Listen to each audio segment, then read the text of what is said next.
Welcome back to Channel 626. My name's Mitchell, and today we're breaking down Phineas and Ferb, Tree to Get Ready. This episode gives us a good old-fashioned treehouse fight between the boys and Candace and Stacy. There's a lot of missable details, so let's dive right in. The episode's title is a play on the phrase "three to get ready," which is used in Elvis's Blue Suede Shoes. Well, it's one for the money, two for the show, three to get ready. The first thing we see is Candace and Stacy playing Monster Robot Wrestling, which is a video game that looks very similar to the old analog Rock'em Sock'em robots. Stacy's username is Stacylicious. Stacylicious. Stacylicious. Stacylicious. Who knows? While Candace uses the moniker of Candy Rocks, which Stacy later calls her. Well done, Candy Rocks. The girls do a bit of trash talking back and forth, and Stacy quotes Happy Gilmore. What, you want a piece of me? I want the whole thing, baby. You want a piece of me? I don't want a piece of you. I want the whole thing. If we look on the wall, we can see a picture of an airplane, which reminds us of Lawrence and his dad's affinity for flying. We then cut to Phineas and Ferb mid-conversation. Huh. You're right, Ferb. I guess it would make a sound. Looks like they solved the age-old question, if a tree falls in the forest and no one's there to hear it, does it make a sound? Major Monogram is the one in this episode who identifies Perry.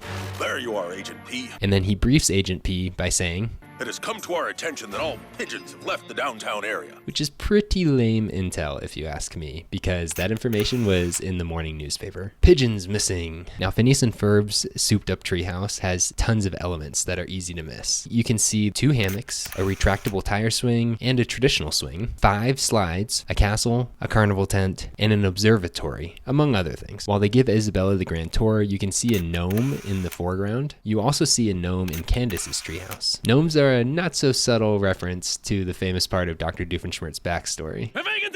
Hanging on the wall, we see Easter Island heads, which remind us of Ferb's design. And if you look on the same table as the gnome, you see a slingshot, which parallels the mode of transportation that they use to get up to the very top. Now, we don't actually see how the boys get themselves up there because they shoot Isabella, but then who's there to shoot them? It's plausible that it could have to do with this hook that Ferb is holding. Otherwise, that's unexplained. Perry drifts into a tight parallel parking spot, probably a reference to this scene in The Italian Job. Back in the Flynn Fletcher home, Candace rage quits after losing 25-0. Not a great showing for Candy Rocks in what she says is her favorite video game. Wrestling, Mom. Favorite game? But she's quickly cheered up by a new treehouse. In her treehouse, we can see the following: 4 slides, a barn, a few houses, carnival tent, and lots of castle imagery. Inside the treehouse, we see the unicorn from her old one, mounted as the centerpiece of the new interior. The ensuing conversation between Candace and Stacy has several things to unpack. Let's take a listen. I mean, look at all the bells and whistles. Maybe my brothers have been replaced by aliens. Yeah, now they're gonna fatten you up so they can eat ya. All right, number 1, they pass by a wall of literal bells and whistles. Number 2, in a later episode, Phineas and Ferb's consciousness does actually get switched with aliens. Perhaps Candace was prophetic on this one. All right, and third, Stacy's comment could be a reference to Baba Yaga, who is a kid-eating witch from Slavic folktales that lives in a house in the woods atop chicken legs, which resembles a treehouse. In fact, growing up, I was always scared of this imagery from a classic Arthur episode. All right, moving on. The string phones connected to the tree houses use cans with purple imagery and have some purple residue on them. Perhaps they were Dunkelberry cans. Throughout the episode, Phineas and Ferb change costumes all the time, including military regalia, pirate garb, camouflage, knight's armor, and a Scottish outfit, and chicken suits. Candace then asks if THF? What's that? Some sort of sound system? likely referencing THX, which you'll recognize from this. Now, when the boys' treehouse transforms, it wields its tire swings like a flail weapon, just like Stacy's robot was using at the very beginning of the episode. When we get a glimpse of Dr. Doofenshmirtz's equations, it's clear that he's doing some very interesting math. And if you want to keep getting some very interesting content, make sure to subscribe so you don't miss any of the videos that are coming out. Doof introduces Perry to Vanessa, but You two have met, right? Vanessa, Perry the platypus, Vanessa. they've definitely already met in a previous episode. Let me introduce to you my assistant, Vanessa.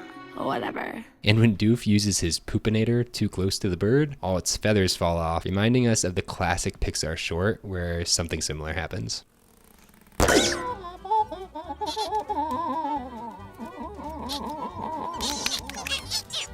we're actually able to glean some very interesting information from the newspaper that Vanessa is reading. First, we see that Roger Doofenshmirtz is not yet the mayor because it says that he's receiving the key to the city, and also we see a picture of the actual mayor on the front page. And Doof basically spells out his plan in the newspaper by vowing to get even, and we see that the pigeons are missing. A classic Doof move. Then we launch into Doofenshmirtz's first ever musical number, which is strikingly similar to You Won't Succeed on Broadway from Monty Python's Spam-A-Lot. You may have put men by the score, whom the audience adore. You may even have some animals from zoos. Not fond of monks or yoga teachers or sports fans in the bleachers, and I'm not sure how I'm feeling about you. Back at the Treehouse fight, Candace is still talking smack and taunts. Let's dance, sweeps! And they end up taking it literally. And as they dance through the neighbor's yard, we get a good look at this guy doing some gardening, who we actually saw earlier in the episode when Phineas and Isabella were looking out over the neighborhood. If you listen closely in the background, the music actually sounds a lot like Skater Boy. He was a boy. Mad skills. Woohoo! Let's dance, sweeps! Hey, stop leading! You stop leading!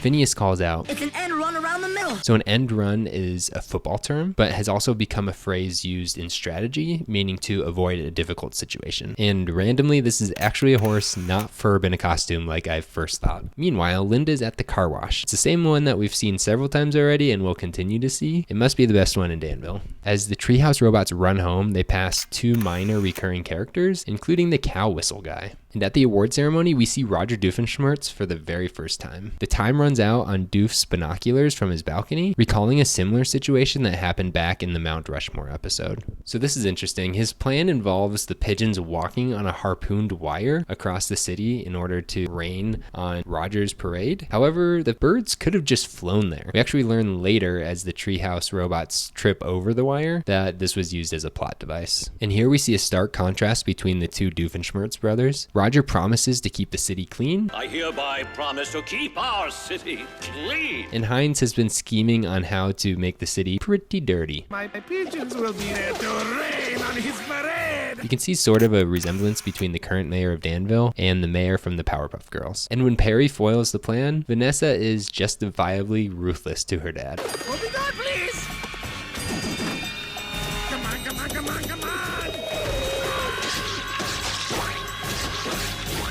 As the Treehouse robots roll home, they roll right past Linda's car. The kids argue about who got there first. Haha, we beat ya. You're both big old purple pickled eggs. You out of your tree? Yeah, we were first. Nuh-uh, we were. We were. We were. But when you slow it down, you can't really make it out. It looks like it really was a tie. Then a water balloon pops on Phineas's pointy nose, and Ferb says, "Fun never falls too far from the treehouse." An obvious play on the classic phrase, "The apple doesn't fall far from the tree." The second classic tree phrase that we've got in this episode. Then to cap it all off, if you watch through the credits and through a repeat of Doof's musical, you see him coming out of his building just completely covered in pigeon poop. The pedestrians around him run away screaming because he does look a lot like a zombie, especially with his arms out. Alright, and that's everything I found in this episode. Let me know if I missed anything in the comments. I want to thank everyone once again for continuing to support this channel. If you want to see more breakdowns of Phineas and Ferb videos, make sure to click right here. And if you want to see some compilations, like every time Doofenshmirtz didn't recognize Perry, click right here. And until next time, remember, there's no platypus controlling you. There's no platypus controlling me. There's no